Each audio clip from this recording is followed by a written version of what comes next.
చేతిరేఖలు చూసి భవిష్యత్తు చెప్పవచ్చు అనుకుంటే మరి చేతులు లేని వారికి భవిష్యత్తే లేనట్ట. ఆలోచించండి. పొలంలో విత్తనాలు వేయకుంటే గడ్డి పెరుగుతుంది, నేల వృధా అయిపోతుంది. అలాగే మనసులో మంచి ఆలోచనలకు చోటు ఇవ్వకుంటే చెడు ఆలోచనలు వృద్ధి చెందుతాయి, జీవితం కూడా వృధా అవుతుంది. చీకటిని తిట్టుకుంటూ కూర్చోవడం కంటే ఒక దీపం వెలిగించే ప్రయత్నం చేయడం ఉత్తమం కదా, కాదంటారా? నువ్వు ఇష్టపడ్డా ఇష్టపడకపోయినా నీ జీవితంలో ఇప్పుడున్న పరిస్థితిని నువ్వు అనుభవించి తీరాల్సిందే. అది ఆనందమైన లేదా విషాదమైన.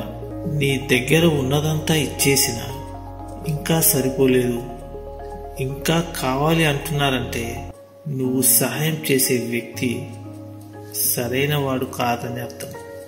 కూలదోయడం తేలికే, నిలబెట్టడమే కష్టం. అది ఇల్లైనా, కాపురమైన, జీవితమైన. నీకు మర్యాద దొరకని చోట నీ కాలి చెప్పులను కూడా అక్కడ వదలకు.